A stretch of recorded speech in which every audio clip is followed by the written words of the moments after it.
Epileptics beware! I've got a new strobe controller to show you, and we're starting right now. Welcome back to Vlogmas. I've got a bunch of last episodes that are going to be coming out, and I wanted to share with you this one. I've got a original setup from the Hyundai Veloster lights that I took out when we did the switchback sequential, and I've also got one of the Corso Motion little LED strip panels, and this has amber and white, but I only have one row of white hooked up. So I'm gonna be doing a video specifically about working on the back side of this. But this video is all about this beauty right here, which is a strobe controller, and it's got 16 different modes. So this is a company called Maxxima. It's a $49 something part from Amazon. I'm gonna link it up below, and we're just gonna go through all the different modes, and I'm gonna demonstrate how you can pair this thing with your factory DRLs, which, as you can tell, are pulsing on and off really, really fast. My eyes can't see that, but the camera can. But then this guy right here is just on solid because it's using a completely different setup. It just has resistors, so it's powered on solid right now, and it looks perfect. If I put this in slow motion, you would just see all these little bars just bouncing back and forth. But without further ado, we're gonna dive in. This is currently set to mode number 2, and we have a little cheat sheet here from Maxxima that we're gonna go down. So when I push the button right now, I've got power and ground hooked up right here, and then I've got this little yellow wire hooked up to a momentary switch. It's just gonna give a shot of voltage directly to that yellow wire whenever I push that button. This white wire is actually ground. I don't know why it's white, but it is. And the red one is our voltage output for number 1. And then it's actually, it also says output number 2 for these 2 wires. So here we go. It's currently set to steady on, and when I push this button, it is now set to random number 2. So what's gonna happen is it's not gonna keep doing the same back and forth thing. It's gonna actually change. All of a sudden it's gonna start flashing more on one side, or it'll skip back and forth. And this can be a really cool setup. I personally am a big fan of the random style flashing, because it doesn't just do the same thing. Like, I'm already bored sitting watching this, waiting for it to start doing some cool stuff. But I know, because I've been playing with this thing a little bit, it's gonna start getting a lot more interesting as time goes on. Yeah, like that stuff right there. If it's doing that, and then we've got like the lightning bolts flashing on the GTR headlights, random is a really cool look. So let's go back to our cheat sheet. Looks like if we hit the button again, it's gonna give us what they call single flash. So here we go, push the button, boop. And now it's got single flash. This looks like it's flashing more, and again, that's just because of the driver that's powering it up. But we can see it's just bouncing back and forth. It's not gonna do anything different. So let's just look on here. Now double flash. I'm gonna push the button right now. So now we get 2 flashes each. I'm gonna hit the button again, and it's gonna do quadruple flash, I think. Let's see.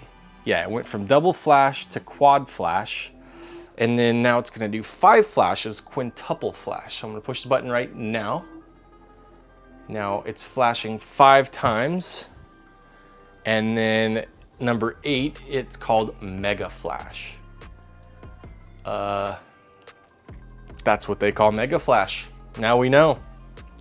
Let's see. Octal flash. That's the next one right now. I guess that's what octal flash looks like. And you can see it's blinking on and off quite quickly.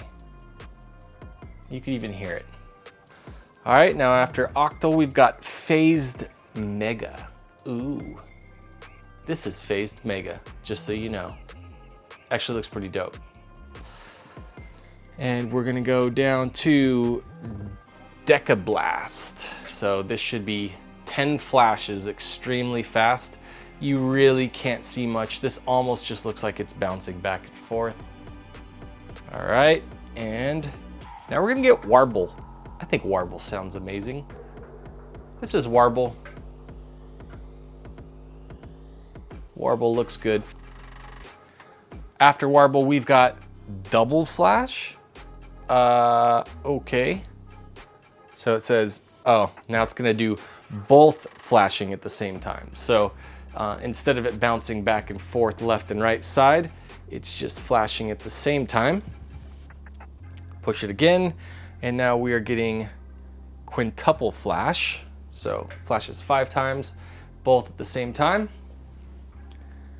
Now we've got phased mega, and this is all synced up again. So I guess whatever, that's what that is. And 16 decablast. So it's flashing 10 times each, but they're doing it in sync. So that's it. That's what we have from our dudes at Maxxima, which is a company located in New York, it looks like. And I am pretty stoked about this. Let me disconnect this stuff really quick. I'll show you the module.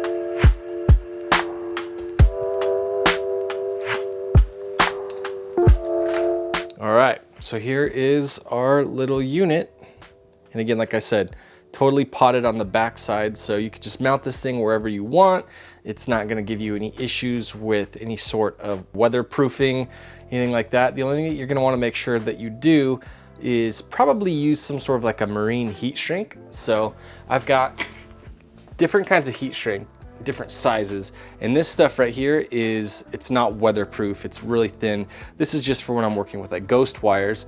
But then I've got a bunch of this stuff, and this is actually gonna shrink down by 3 times. So this was more expensive by far. It's quite a bit more expensive than the regular heat shrink, but instead of shrinking down by twice as much, it shrinks down by 3 times as much, and it has a little bit of coating inside that acts as a glue. So that glue would actually kind of bond to this existing wire and whatever I soldered this wire to right here, and give us a nice marine, basically it could go underwater. I don't think that should.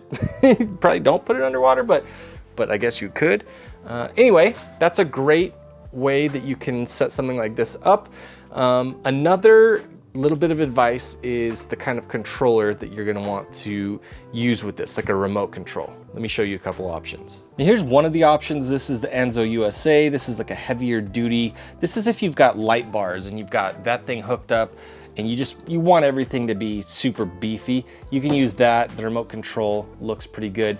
Now the only issue, and what I wish that it wasn't the case, is that if you have these things set up to where when you push the button, it just gives power to it, not for a second, but just the power stays on, then you can't have any of the other buttons become momentary. Instead of it just being like this, that it's only sending power as long as my finger's on it, this is the equivalent of I push that button, that's like me holding down and continuously holding down.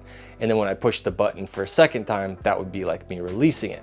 If that makes sense, that's why this isn't as ideal of a remote control setup for a unit like this, but I'll show you one that is. All right, check this remote out. This is actually a much bigger, kind of bulkier remote, but it has 6 buttons on there, and the 6th one is momentary. So you could actually have this controlling something like turning on show mode 1 for sequential, show mode 2, then RGB over here, blah, blah, blah. And you could have it turn on your strobe controller by hitting button E, and then F is gonna be that momentary. So that is a really cool feature. I'm gonna do a whole review of this particular product as well in a bit, but I did just wanna mention that there are at least one remote solution out there that can be hooked up that will do the main turning power on and on, like latching, and then also do momentary. All right, and lastly, who is this for? I think this is for everybody. I think this is a very entry-level part. If wiring freaks you out, I don't know why you're watching my channel, but maybe learn about wiring, solder a couple things up and get your feet wet, and then start playing with things like this, because this can be used to do some really cool things with stuff like taillights and headlights, DRLs, by simply using a little dual input circuit. So I'm gonna actually link a video up right there. You'll be able to check that out, and it's gonna show you how you can take something like this, 2 little diodes, and you're gonna make it to where you've got your normal power that goes into a part like a set of taillights, and it'll turn on the brakes, and then you can take a product like this to do strobe, so that when it's sending out the left output, it's going through a diode into those brake lights, and it's not backfeeding into the system. So a lot of really, really amazing things that you can do for cheap. Like I said, 50 bucks, 10-cent diode. I'm gonna cover a lot of other things by connecting it to this and showing off the different boards like the Corso Motion stuff. And again, these were hooked up to these Hyundai Veloster parts. We're gonna cover all sorts of stuff in Vlogmas, so stay tuned and I'll see you there.